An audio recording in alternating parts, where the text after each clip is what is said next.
अब तक नालंदा जिले में नौकरी के नाम पर पैसे डबल करने के नाम पर ठगी का मामला प्रकाश में आता था, लेकिन इस बार रहुई थाना क्षेत्र इलाके के सेदली गांव में शादी के नाम पर ठगी करने का मामला प्रकाश में आया है। गौरतलब है कि चंडी थाना क्षेत्र इलाके के महमदपुर गांव निवासी खुशबू कुमारी की शादी रहुई थाना क्षेत्र इलाके के सैदली गांव निवासी रंजीत कुमार के साथ तय हुई थी। इस शादी को लेकर दुल्हन पक्ष के लोगों के द्वारा दूल्हे पक्ष को 4 लाख का दहेज भी दिया था। लड़की पक्ष के लोगों के द्वारा शादी की सारी तैयारियां पूरी कर ली गई थी। खुशबू कुमारी की शादी 4 फरवरी को तय हुई थी, लेकिन 3 तारीख को ही दूल्हे पक्ष के लोगों के द्वारा दुल्हन पक्ष के लोगों को लड़के घर किसी मृत्यु होने की जानकारी देते हुए शादी 4 फरवरी को न होकर 11 फरवरी को करने की बात कही। जिसके बाद जब दुल्हन पक्ष के लोगों के द्वारा दूल्हे के गांव सेदली में पता किया गया तो ऐसी कोई बात भी नहीं थी। जिसके बाद लड़की पक्ष के लोगों को दूल्हे के घर वालों पर शक हुआ। फिर जैसे ही दुल्हन पक्ष के लोग दूल्हे के गांव पहुंचे तो दूल्हे के घर में कोई भी मौजूद नहीं था। सभी के सभी फरार थे। फिलहाल इस मामले को लेकर थाने में आवेदन दिया गया है।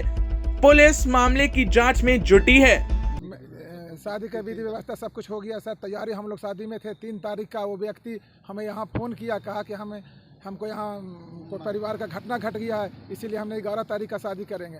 उस पर हमने छानबीन गांव पर आए और लोग के लेकर गांव पर देखें, तब पता उसको पत्नी के किए कहाँ गए तो देखें कि कोई नहीं, मड़वा छपड़ा है, न कुछ नहीं है। हमने जब उसका बेटी बोला कि हमारे भाई की अगर पहचानते हो तो अथी बताइए फ़ोटो हमने दिखाए तो बोला कि इडली बेचने वाला का ये है फ़ोटो। तो मैंने क्या आपके साथ ठगी किया गया? हाँ, एकदम ठगी किया। कितना ठगा? 4 लाख एक भैंस। क्या चीज़ के नाम पर? शादी के नाम पर। वो तो पकड़ाया नहीं, कहाँ पकड़ा? पुलिस कहाँ शादी तय हुआ था? सदैली में। क्या नाम है आपका? मेरा नाम कौशलेंद्र कुमार। ठगी किया गया कि 4 तारीख को शादी सब चीज़ तय वगैरह हो गया था और अचानक वो क्या किया कि 3 तारीख को फ़ोन किया कि हमारा भाई का परिवार में कोई हादसा हो गया है, डेट कर गया है, इसलिए वो अपना बोलता कि हम शादी अब 11 तारीख को करेंगे। फिर उसके बाद में जब हम लोग छानबीन करने गए गाँव गए तो पता पड़ा कि कोई नहीं था उसका घर में, माँ बाप का ठग लिया। ठग के नाम पर वो पैसा लेके 4 लाख रुपया ले लिया और टाइम 8 बिहार के लिए नालंदा से ऋषिकेश की रिपोर्ट।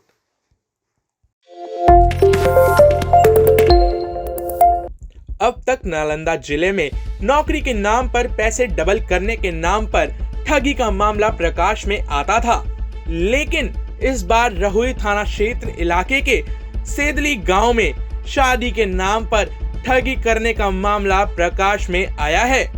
गौरतलब है कि चंडी थाना क्षेत्र इलाके के महमदपुर गांव निवासी खुशबू कुमारी की शादी रहुई थाना क्षेत्र इलाके के सैदली गांव निवासी रंजीत कुमार के साथ तय हुई थी।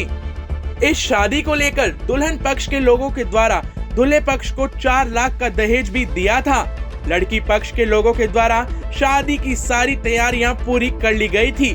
खुशबू कुमारी की शादी 4 फरवरी को तय हुई थी, लेकिन 3 तारीख को ही दूल्हे पक्ष के लोगों के द्वारा दुल्हन पक्ष के लोगों को लड़के घर किसी मृत्यु होने की जानकारी देते हुए शादी 4 फरवरी को न होकर 11 फरवरी को करने की बात कही।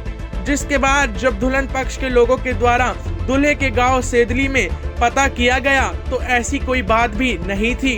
जिसके बाद लड़की पक्ष के लोगों को दूल्हे के घर वालों पर शक हुआ। फिर जैसे ही दुल्हन पक्ष के लोग दूल्हे के गांव पहुंचे तो दूल्हे के घर में कोई भी मौजूद नहीं था। सभी के सभी फरार थे। फिलहाल इस मामले को लेकर थाने में आवेदन दिया गया है। पुलिस मामले की जांच में जुटी है। शादी का विधि व्यवस्था सब कुछ हो गया सर, तैयारी हम लोग शादी में थे। 3 तारीख का वो व्यक्ति हमें यहाँ फ़ोन किया, कहा कि हमको यहाँ कोई परिवार का घटना घट गया है, इसीलिए हमने 11 तारीख का शादी करेंगे। उस पर हमने छानबीन गांव पर आए और लोग के लेकर गांव पर देखें, तब पता उसको पत्नी के किए कहाँ गए तो देखें कि कोई नहीं, मड़वा छपड़ा है ना कुछ नहीं है। हमने जब उसका बेटी बोला कि हमारे भाई की अगर पहचानते हो तो अथी बताइए फोटो हमने दिखाए तो बोला कि इडली बेचने वाला का ये है फोटो। तो मैंने क्या आपके साथ ठगी किया गया? हाँ एकदम ठगी किया कितना ठगा? 4 लाख एक भैंस क्या चीज के नाम पर? शादी के नाम पर। वो तो पकड़ाया? नहीं, कहाँ पकड़ा, पुलिस कहाँ प्रशासन शादी तय हुआ था? सदैली में। क्या नाम है आपका? मेरा नाम कौशलेंद्र कुमार। काका ठगी किया गया कि 4 तारीख को शादी सब चीज़ तय वगैरह हो गया था और अचानक वो क्या किया कि 3 तारीख को फ़ोन किया कि हमारा भाई का परिवार में कोई हादसा हो गया है, डेट कर गया है, इसलिए वो अपना बोलता कि हम शादी अब 11 तारीख को करेंगे। फिर उसके बाद में जब हम लोग छानबीन करने गए गाँव गए तो मालूम पड़ा कि कोई नहीं था उसका घर में, माँ बाप का सब कुछ ठग लिया ठग के नाम पर वो पैसा लेके 4 लाख रुपया ले लिया और एक टाइम 8 बिहार के लिए नालंदा से ऋषिकेश की रिपोर्ट।